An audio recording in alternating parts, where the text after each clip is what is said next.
Hey folks, this is Yuri Karasawa with Japan Ball, 12 NPB team previews in 12 days, and we are on to the penultimate team. It's the Hokkaido Nippon-Ham Fighters. Last year they made the playoffs for the first time since 2018, going 75, 60, and 8, which was good for second in the Pacific League. A team OPS plus of 103 and an ERA plus of 104, so 100 is league average. They were quite a bit above average in both, and 35 defensive runs saved, which is excellent. So just a really great team across the board.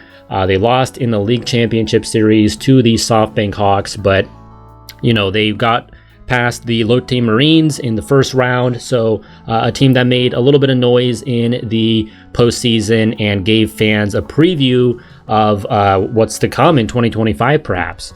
What did they do over the offseason? They got Ryang-gu Lin from the Uni Lions of the CPBL, Taiwanese pitcher who was posted. So usually, obviously, when you see the posting system, it's a Japanese player going to MLB, but you do have guys coming into MPB.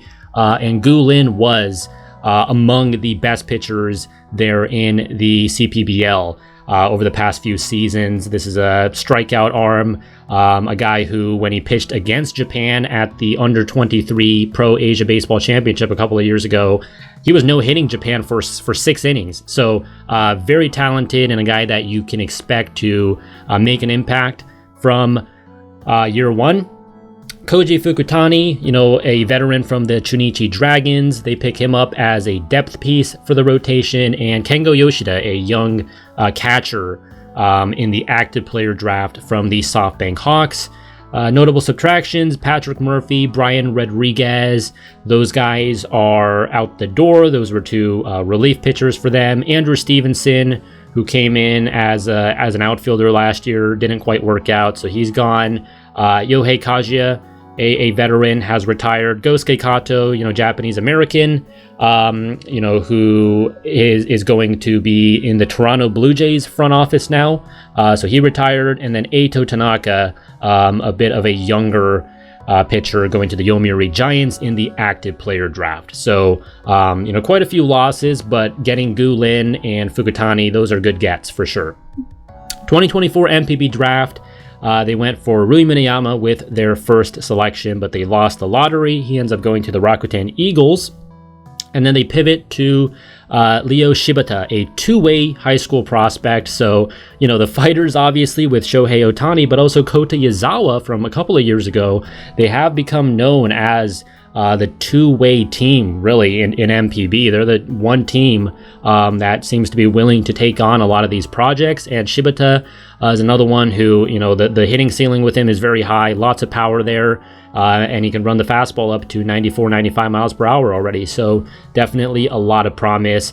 Ryusei Fujita is a really tall left-handed pitcher, also at a high school. So, not really a guy you can expect to make an impact on the top team for a while, but a lot to dream on with him. I mean, it's really unprecedented to see, a 6'6" lefty in Japan. 2024 hitting leaders: Franmil Reyes is at the top. One of the best foreign imports over the past half decade or so. I mean, we're in an era where it's incredibly difficult for foreign hitters to come into MPB and immediately perform, but Reyes did that. Maybe not quite immediately. I should clarify that it took him a few months, but once he got going in late June, there was nothing stopping him. 25 homers in 103 games, 912 OPS. That's good for a 174 OPS plus, one of the best marks in all of MPB. But right behind him, you have Kotaro Kiyomiya with his 15 homers in 89 games, an 898 OPS, a 171 OPS plus. This guy had 0 bombs on the first week of July, but then just goes ballistic in the second half. So Reyes and Kiyomiya were absolutely huge for them down the stretch to push this team into the postseason. First half, it was actually Uetamiya breaking out behind the plate. He was doing a lot of the work Granted, that was quite BABIP, batting average on balls and play driven. He got very lucky, and then, once the luck started to go back the other way, he started dropping off, but still a very good season for him, a 111 OPS plus. Chusei Manami there has the cannon arm in right field, is really what he's known for, but also a great talent in terms of the raw power, 34 doubles, 18 homers, and a 122 OPS plus. And then his Hafu buddy there, Shun Mizutani. You have, Manami, who's half Congolese, and Mizutani, who's half Nigerian, both roaming the same outfield. Mizutani makes his NPB debut in May, and then in June, he wins Interleague MVP. He finishes with 9 homers in 97 games, a 135 OPS plus. And then you also have Ariel Martinez at first base. When he first joined the team from Chunichi, he was a catcher. He can still play there occasionally, but more of a first base DH now, 124 OPS plus. A lot of high-end bats with a lot of power relative to other NPB teams.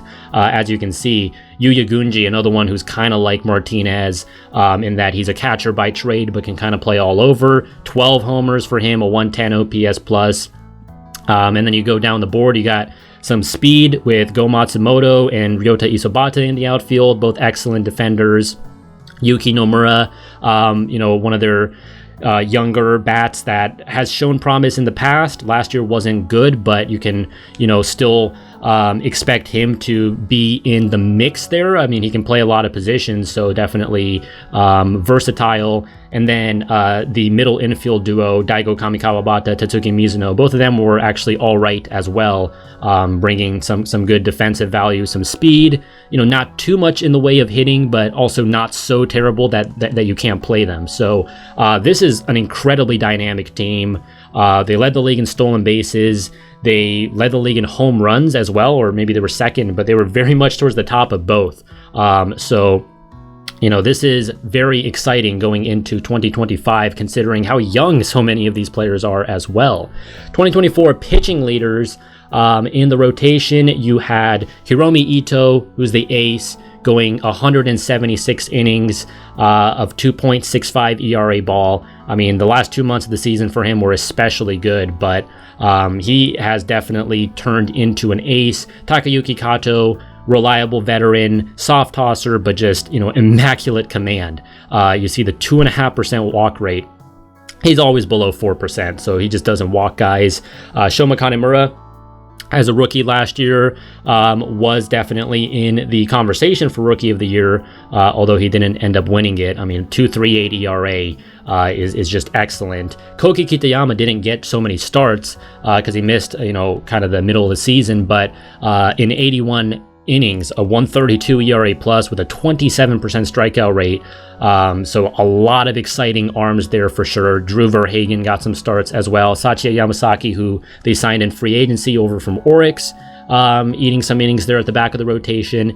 This is a really good group.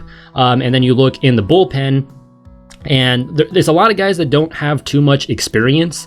Seiji Tanaka was a former first-round pick with the SoftBank Hawks, kind of regarded as a bust. He failed as a starter, but once the Fighters picked him up, he's been very solid in their bullpen as the closer. So 20 saves last year, good ERA, solid strikeout numbers. Ryusei Kawano is a former first-round pick. Again, hasn't really worked out for him as a starter, but certainly as a reliever there, nice left-handed arm. Takumi Yamamoto is short, and yet he can run it up to 98, 99, so that's always pretty fun to see.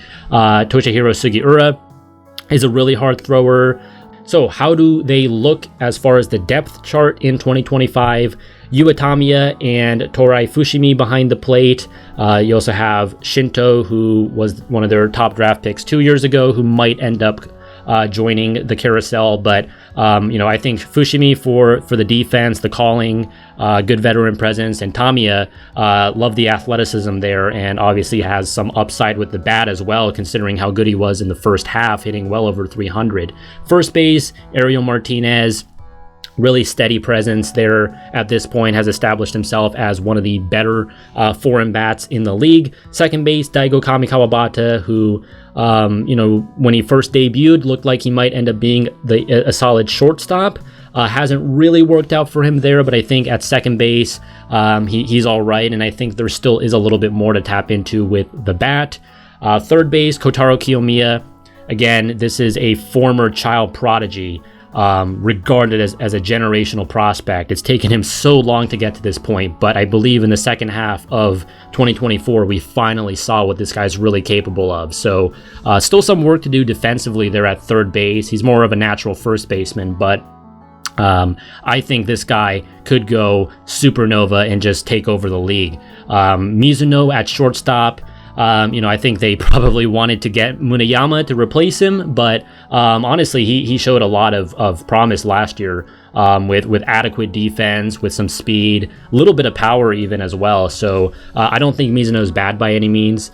Outfield, I love it. I mean, it's the three M's, right? It's Mizutani, Matsumoto, Manami. And then you have depth there with Isobata, who can be a pinch runner, late defensive replacement. Gunji, who can also play infield and catcher. You can stick him out in left field even. So just so much versatility there. Kota Yazawa's the two-way player. Occasionally comes out of the bullpen, left-handed arm.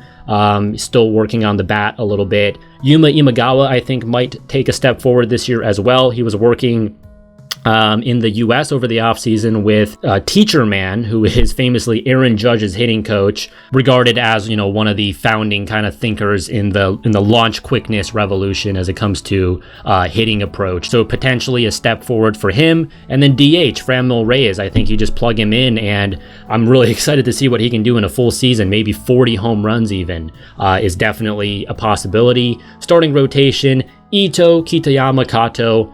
I think that's a great front three. They're all kind of different types of pitchers too. I mean, Ito, super deep mix. Honestly, Yu Darvish is a good comp for him in terms of having 12, 13 pitches, always tinkering. He's even added like a kick change and a death ball over the offseason, on top of all the other, 3 fastballs that he already throws. Really nice kind of gyro slider, curveball, ephus.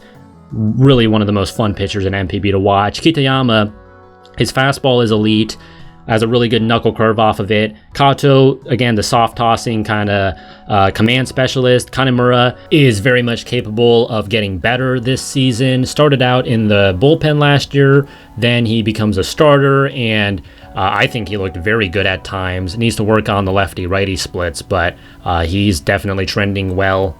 Gu Lin, I don't know if he's immediately going to be joining the rotation, but I think by mid-season you can expect to see him there. Hard thrower. Shallow Arsenal is the only thing where I'm a little bit concerned, like, does he have enough pitches to make it an MPB? But, he can definitely add and develop because he's still very young. And then the number 6 could be, Yamasaki, Verhagen, Fukutani, who they signed. They have some prospects in Fukushima and Haruki Hosono. Their first round pick from a couple of years ago, really hard thrower from the left side. A lot of depth and a lot of upside in almost all of these guys. This is one of my favorite pitching staffs in MPB. Bullpen, as I already said, it's a little bit inexperienced. It's not a strength for this team, but Tanaka, Kawano, Sugiura, Saito actually just recently made Samurai Japan, so he's a guy that can run it up to 100 miles per hour. Didn't do much with the Hanshin Tigers, but ever since he joined the Fighters, they've definitely figured out a good way to use him. Nabatame throws pretty hard. I like a lot of what we saw from him last year as a rookie.